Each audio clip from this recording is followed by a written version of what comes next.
absolutely love playing drums, and I couldn't imagine not having that in my life. And I really, if I could help facilitate that and have an impact on your life so that you could play drums, that means the world to me. Harry Miree. Did I get your name right? You nailed it, dude. That's the first thing I learned in journalism school is never get the guy's name wrong. Actually, I never went to journalism school, but I do like to get your name right. Can you you're hear me? already doing better than every other journalist I've ever talked to. Hey, I have one of those names too, so we're on equal footing on that. Listen, I've started getting hip to you online and really just dug what you were doing and wanted to take the opportunity to tell you that and to meet you and to get you on the show because you have such a unique online presence, let's say. Let's back up a little bit before I embarrass you. You're from Birmingham, Alabama? Totally, man. How'd you learn how to play drums in Birmingham, Alabama? By a miracle. Dude, I was really lucky to, all it takes is growing up around one good drummer. Mm-hmm. And I don't know that I've ever said this on the record before. In my case, the guy's name is Jared Taylor, okay? He's like a lawyer for Google now. He's one of these people that had the talent to be good at whatever he wanted to. But I played saxophone in my school band, and I would have a 16-bar rest in the big band chart, and then 34 bars later realize I never came back in because I'm just staring jaw-dropped at Jared Taylor playing the drums, man. And that's all it took. Isn't that something? I had some cousins who played in a family band. And when the drummer, when one who played drums got up, I sat down and, you know, within a few minutes, right? Like you go, wow, I'd like to do this, you know? Totally. Man, well said, Michael, because it was one of the first things in my life I remember giving back to me what I gave to it. Mm-hmm. I could make sense of what I was hearing him doing, and I'd go home and I hit on like busted hard drives and popcorn bowls and pillows and stuff. With twigs out of the yard, actually. This sounds like this happened in the 1800s. Yeah, you were one of those guys who just had to play on anything around. Totally, man. But I could pretty intuitively spit back what I was hearing him doing earlier in the day, and there was enough of a challenge there that I got sucked in. So I relate to you, man. I get what you're saying. It spoke to me, and I spoke back to it. Yeah, I was in like the 5th grade, and my teacher said to my parents, "Get this kid a drum, or I'm going to kill him. He's driving me nuts." Back when you could say that and people knew you were kidding. So eventually you got to Berklee College of Music, right? I did. What made you go there? Okay, so I was also lucky to have a music mentor as a kid.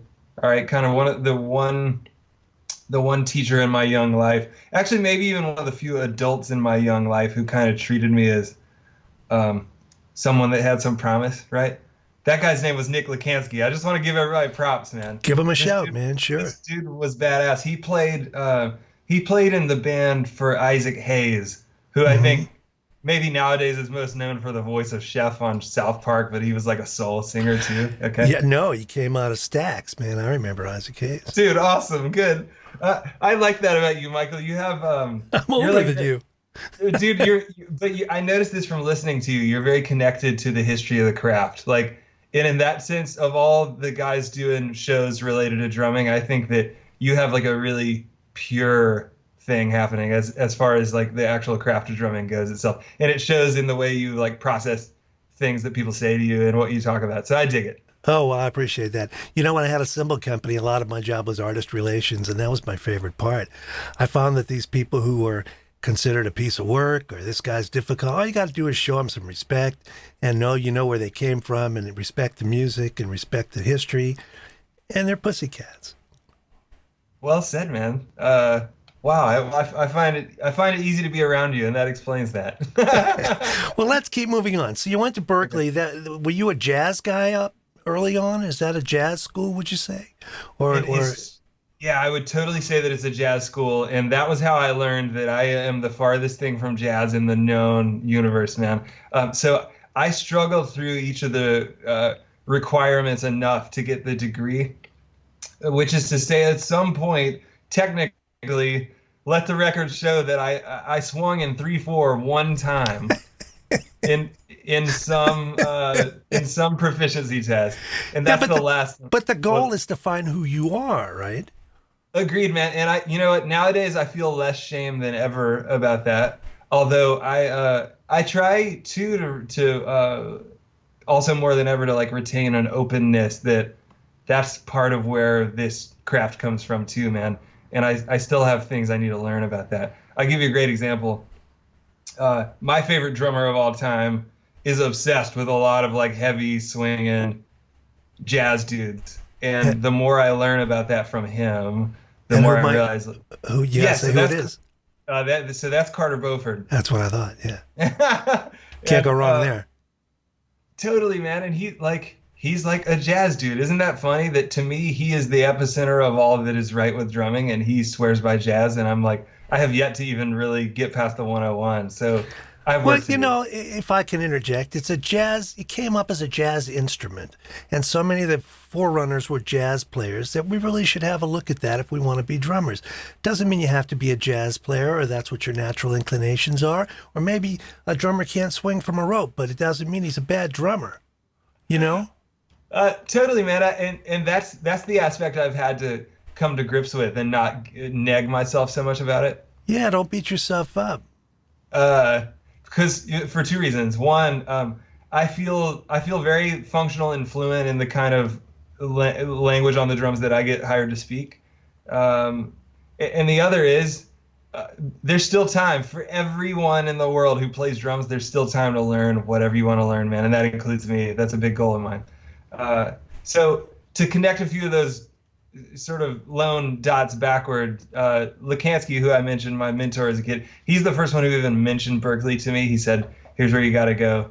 I snuck out to Atlanta a couple hours from where I grew up and went to their World Scholarship Tour. I don't know if they still do it, but at that time, a few of their professors would roll around and they'd hand out these little scholarships. You could go study for 5 weeks, even if you were in high school. They'd put you up for 5 weeks and you can study and they'll kind of train you up to get a scholarship to the real college. And it took me a while, but eventually through like a number of those kind of hoops, I ended up at Berklee. And if I learned anything about swinging at all, it came from Berklee. Yeah, well, I don't know. I haven't heard you swing or even try to swing, but you're a great drummer, man, and that's what counts. So drummers make the band sound good, right?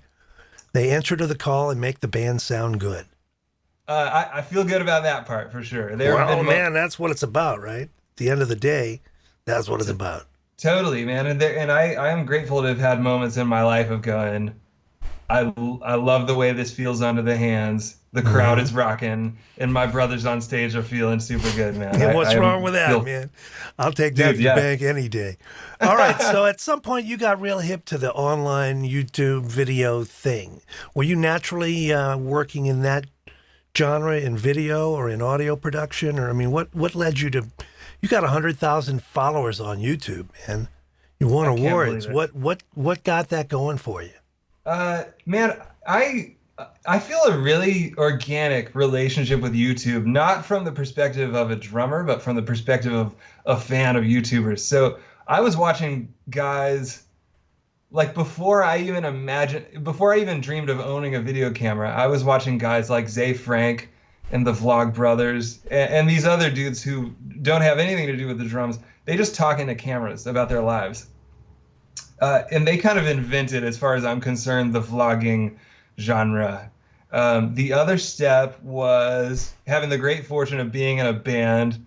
Well, let's give more shout outs. I was in a band with a dude named Trent McKay. All right. He can't be found on the music grid either, really. But he transformed the way I looked at entertaining people because he wasn't as concerned with the music as he was with the game design element. And he's the one that sold us as a band on the idea, dude, YouTube is a community of people waiting to be entertained. Let's make videos for them. And so as a band, we holed up in this house in North Carolina.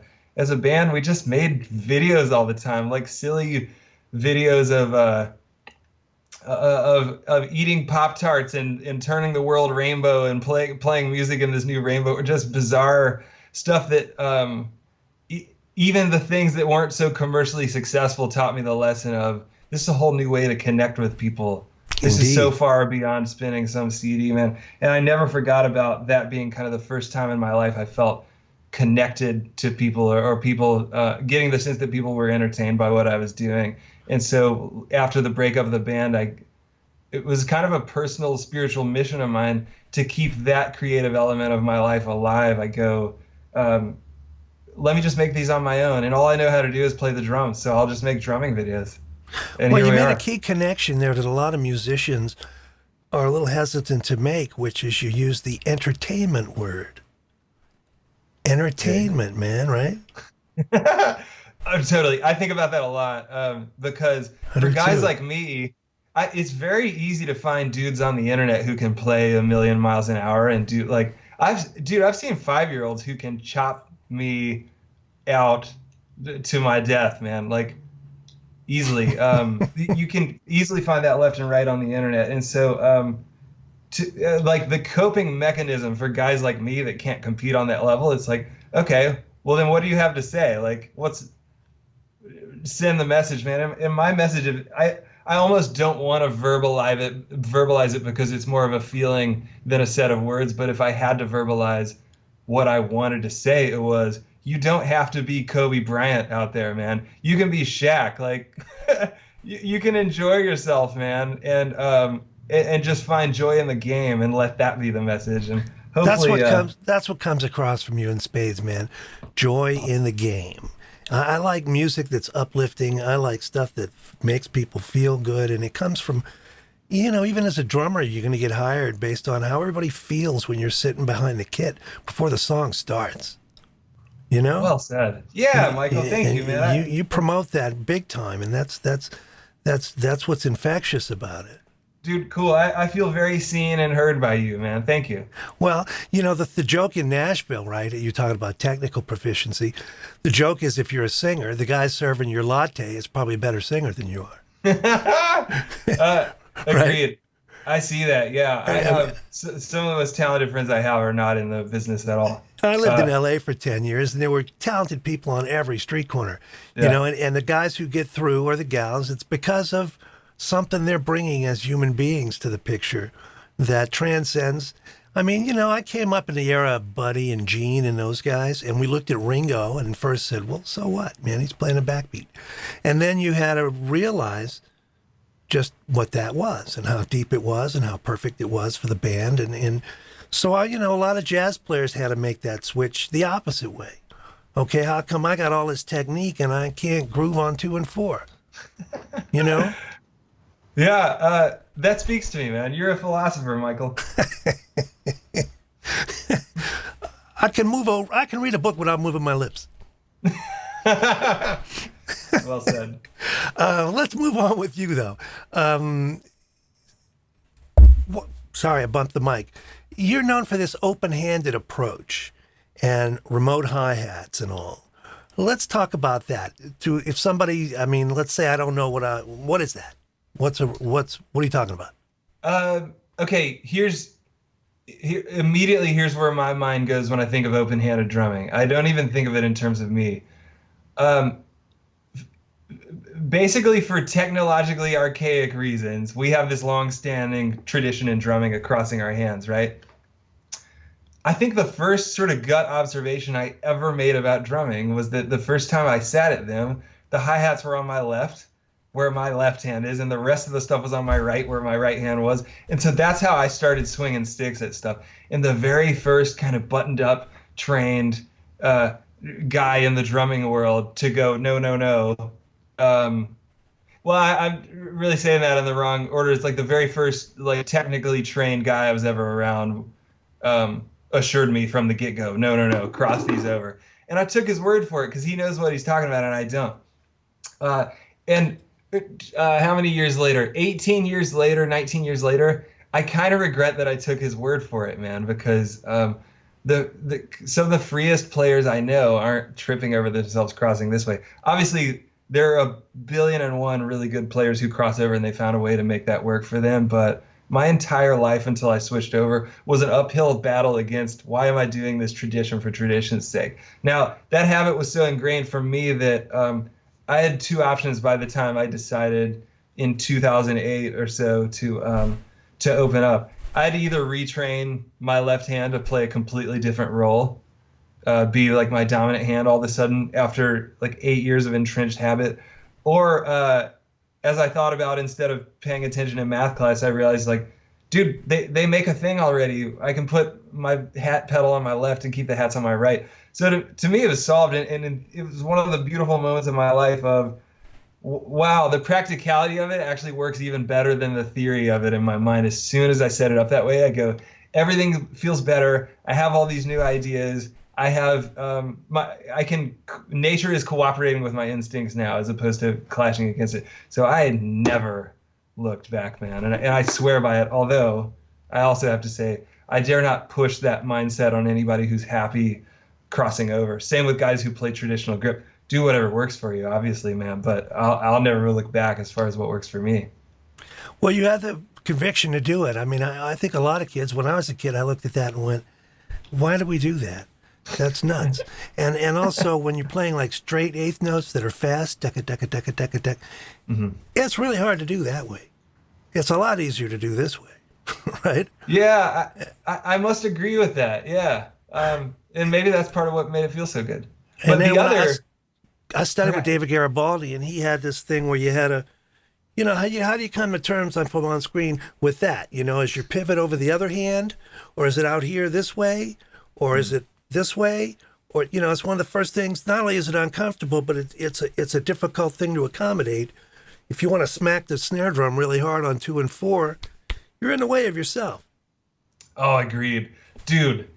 Well said, man. So looking at any live footage of me in the last year, it's like my backbeats, the bigger the rooms, when we started doing these arenas and such, my backbeats would be coming from over my head, which I could. Now, how are you going to do that with the hi-hat stick here? Totally, exactly. You can't. You just can't. So why do you play the backbeats from over the top of your head? Is it a volume thing? Is it a presence? Is it a fullness? Is it a look? I have to admit off the bat that by the time we were playing in these triple deckers and like the guy in the last row is like literally a football field away, I think on some level I am trying to pull him in with bigger motion that actually doesn't mean anything. And I'll tell you, a drummer who does a really good job of that is Sean Fuller, who plays in Florida Georgia Line. Dude, he looks like he's swinging like baseball stadium levels of home runs every stroke. But he taught me the great lesson that like a certain amount of that is visual. That doesn't mean you have to burn the level of calories that it looks like you are to do that. It's like, it's okay that that's just visual, but there's something proportionate to the room about that for me that actually does help with my feel. It helps me feel like I'm moving a building that size if the motions are that size. And so I've calibrated, maybe following the visual thing, I've calibrated for backbeats to fall right where I want them to. Naturally, even in my sleeve, if I just start from over my head, I know they're gonna sonically fit right where I want them to in those grooves. You know what I mean? Those are great answers. Yeah. Nice. I mean, it's a little bit of entertainment in there too, right? What's wrong with that? Back to where we started. Yeah, it's back to that. It looks great. Awesome. I like hitting hard. And one of the great educational journeys of my life recently on the road has been learning that there actually is like the joy of learning how to hit hard healthfully and not be in pain. I played 166 shows last year, no pain whatsoever, man. The drums felt great under my hands, man. So don't be afraid to hit hard as long as you can do it healthfully, I would say. Good point. Some people do hurt themselves. Totally, and I've been there too. That's part of why I say that. So do you have what does that involve? Relaxing when you're playing, breathing, posture? Do you do stretching? I mean, how do you accommodate that? It's one thing to say, yeah, man, just stay loose.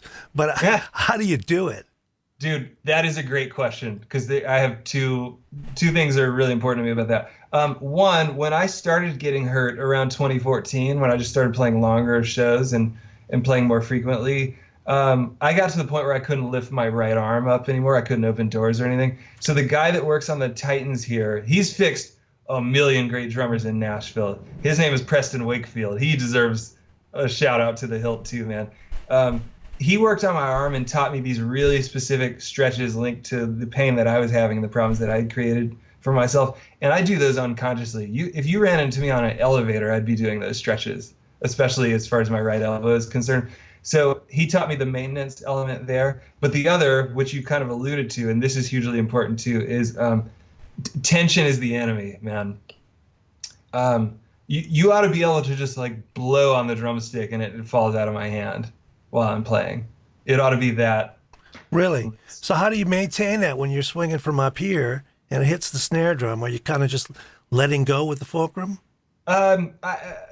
It ought to just, gosh, it's such a feeling that it's hard to verbalize, right? Because it's actually literally like probably hundreds of thousands of repetitions of just constantly on some subconscious level recalibrating, like, okay, I'm a little tight, loosen up. And I just dropped the stick. That was too loose. Let's go back to a little tighter. Not that loose. Dude, yeah, exactly. And so I have, at some point, I'll try and release this little compilation video I have of dropping, I must have dropped 100 sticks while I was working on this. You know? Show me the drummer in this world who hasn't dropped a stick. You know, they don't exist.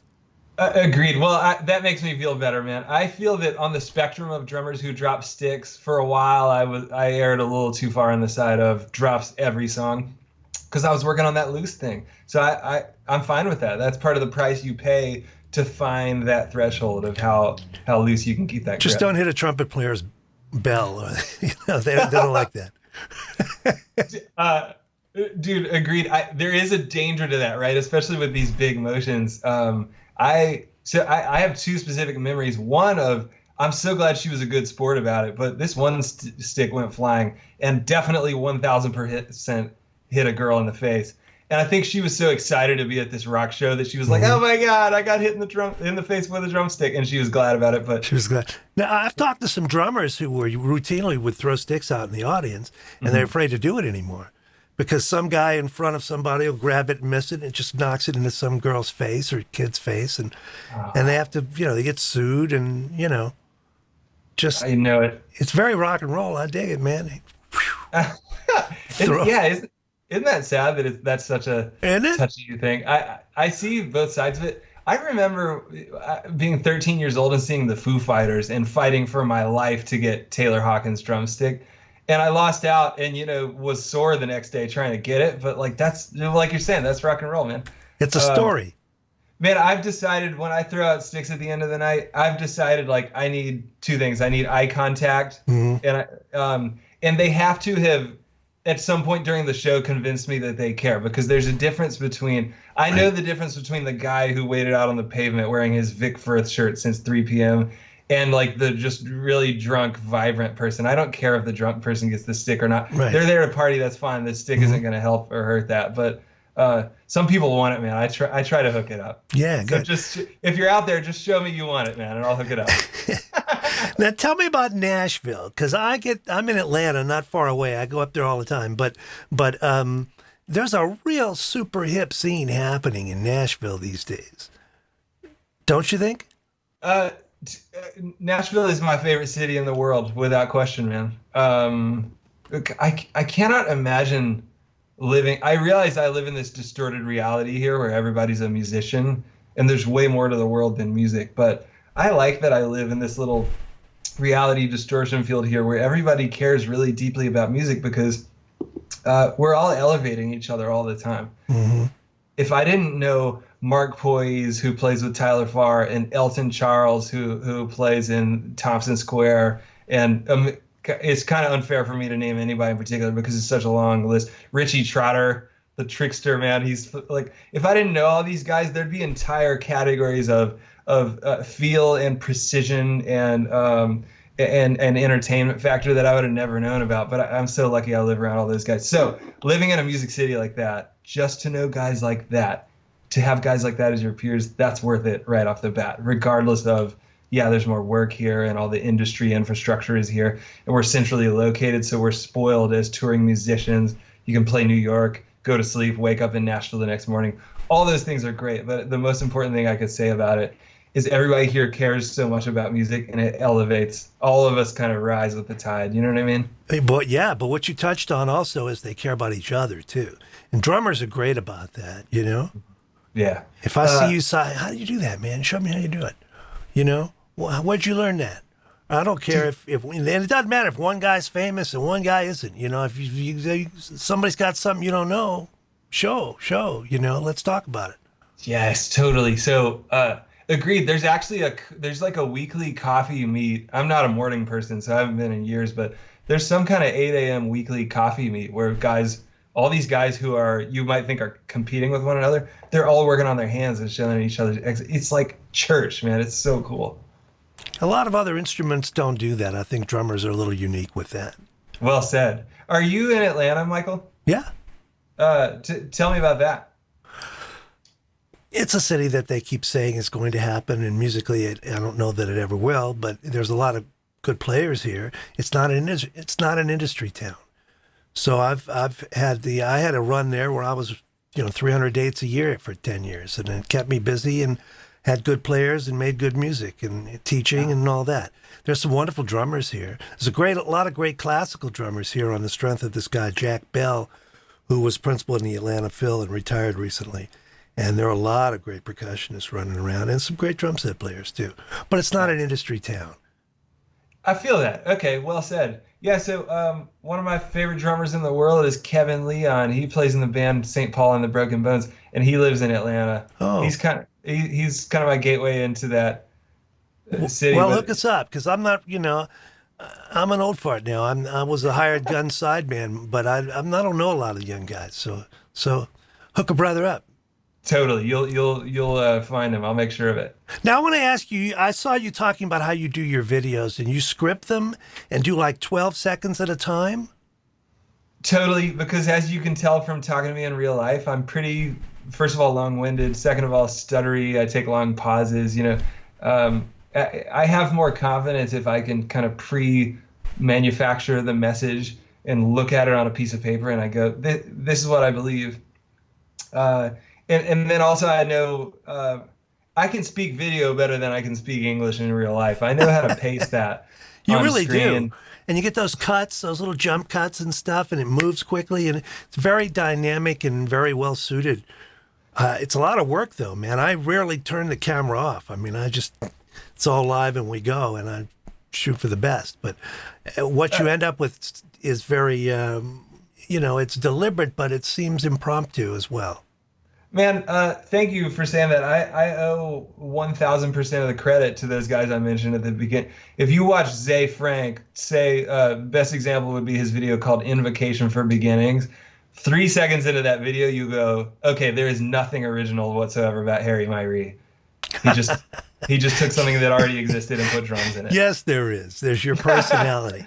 Now, you've had some hardships in your life, too, as well, right? Everybody has, I would think. But, I've hit some bumps in the road, too. I know there was somebody in your life who was taken, and you dealt very admirably with that. And now you talk with you help people with, like, suicide ideation and things like that? Yeah, I mean, so I never know, because I've only lived my life. I haven't lived anybody else's life. I don't know how much like death and loss is a theme in the everyman's life. But I think I've decided from the people that those experiences have connected me to, I think that it's more universal than maybe it seems like on the surface. I know that before my brother died, I would see like murder is on the news every day, right?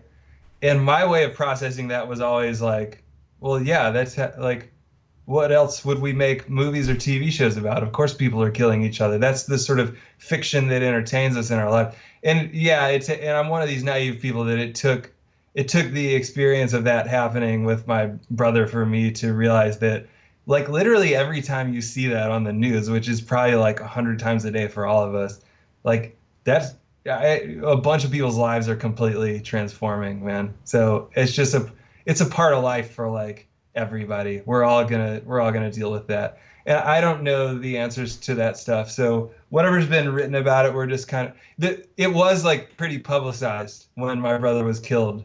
And And so there was like, I do remember there being a lot of press. And I remember that being my first experience in life of dealing with the notion that the way those guys like sell ads and stuff is by creating heat.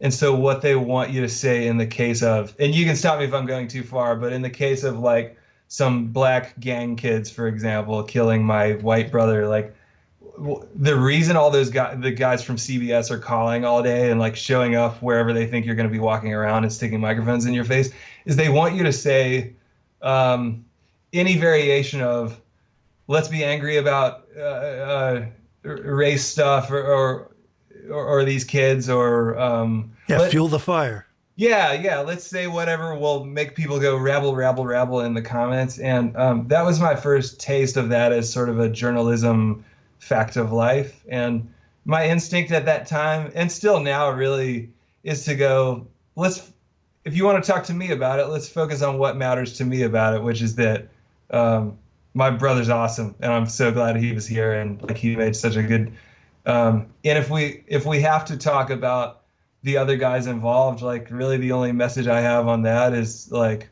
I hope they can grow and squeeze some, like, I hope, I want positive outcomes for everybody, man. And, I don't see what being hateful or mad about this. I don't know, but I don't want to speak on anybody else's behalf too, because I have learned that everybody deals with that stuff differently. So as this all ties into what you asked in the first place, if a helpful aspect, if a way that I can help anybody having come through that is by relating to people about it or talking to people about it, and that includes suicidal experiences too, it's probably more important to me than anything else in my life not to turn my back on that. So anytime anybody calls and says, come talk to this suicide awareness group or talk to like the families of murder victims or whatever, I do it. I consider it like an honor and a great gift in life that I can connect with people in that way. Does that make any sense? Oh man, that's just beautiful. That's why I didn't want to take you to a dark place, but I know that you responded to those things with love and forgiveness and focusing on the joy in your life and helping other people to find that. And that's truly admirable. And that's what comes across in your personality. And ultimately, that's what comes across in your playing. Nice, so, man. I totally respect you for that, and I'm down with you, brother. Dude, thanks for saying all that, man. That's a gift. You have the gift, and keep it going, man. We're just starting to hear from you, and I'm looking forward to hearing you play live. So when you come to Atlanta, let me know. I'll come out and hear you. Sold. You're on the list, buddy. Anytime. All right, man. Harry, thank you so much for your time, and I'll get this posted post-haste, and I'll let you know. But you got a fan in your corner here, man, and best of luck to you. Thank you, Michael. It's an honor, man. Until then.